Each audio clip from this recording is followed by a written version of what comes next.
Another day, another vlog na naman ng nanay na may 3 anak. Hi, I'm Mommy Eileen and for today's vlog, nagpalagay na kami ng loft bed. 11 PM na nung naisipan namin na maglagay ng wallpaper. This is the night before the delivery of the loft bed.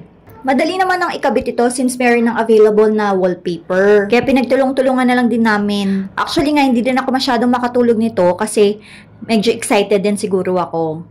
So, maaga din dineliver to, mga 9 AM. Yung pinag-orderan nga pala namin nito, napakadali din kausap. Kapag may mga gusto kaming ipa-adjust, madali naman nilang na-a-adjust bago pa nila gawin. Even the pricing, may pinalagay sana kami tapos may pinatanggal ulit kami. Yung table sana kasi meron pa kaming mga tables dito. Yun muna yung gagamitin ng mga kids. Metal nga pala itong nahanap namin na pag-orderan. So tiny. Wow!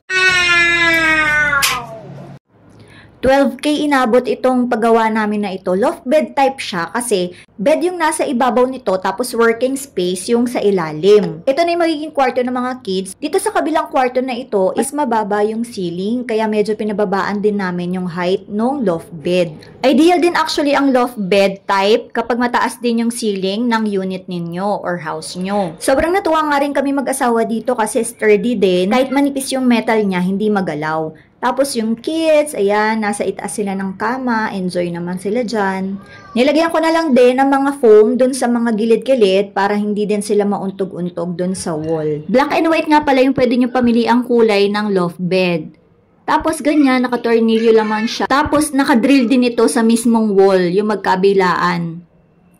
Ang sarap din actually ng tulog ng mga kids dito. Lumuwag na rin kahit papaano dun sa may sala namin kasi yung ibang gamit nalipat na din dito sa may ilalim ng loft bed. So this will be the study table or the study area ng mga kids.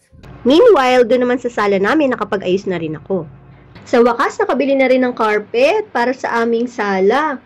Kilig na kilig nga ako nung dumating ito. Ang tagal ko nga bago nakabili kasi hindi ako makapili ng design. At dahil yung sofa namin, ang dumi na, syempre tayo, tamad naman tayo maglinis ng sofa, diba? Ang hirap niyang tanggalin na. So, bumili na lang ako ng sofa cover. So, ito palang nabili ko, ano siya, ang ganda kasi stretchable. Manipis pero maganda yung tela. Ito na yung pinakamura sa mga pinamimilian kong design. Kasi kung makikita nyo naman, plain lang. Actually, ang tagal ko nga rin mamili nitong sofa cover kasi nga yung iba ang mamahal. Kaya ito dahil mura lang, so dalawa na yung binili ko kahit hindi ko alam kung sakto ba yung sukat. Kasi iba yung style nitong single sofa namin. For single sofa nga lang pala itong nabili ko, sa excitement ko nga nilabang ko agad para magamit na namin. Ayan, so merong foam, isisiksik mo lang dito sa gilid-gilid. So ganyan siya, may tali din sa ilalim, tapos garterize yung pinakadulo. Hindi ito actually fitted dito sa sofa namin. So, ginawan ko na lang ng paraan. At least kahit pa paano nakobera na yung sofa namin. Binagayan ko kasi ng kulay yung hanging shelves namin. So, ganyan, light gray itong kinuha ko. May kasama nga pala itong pillowcase na same color pero hindi ko na lang muna nilagay. So, ayan, mukha na malinis ang aming sofa. Lakas na makasyala. Bumagay naman yung kulay ng sofa and carpet.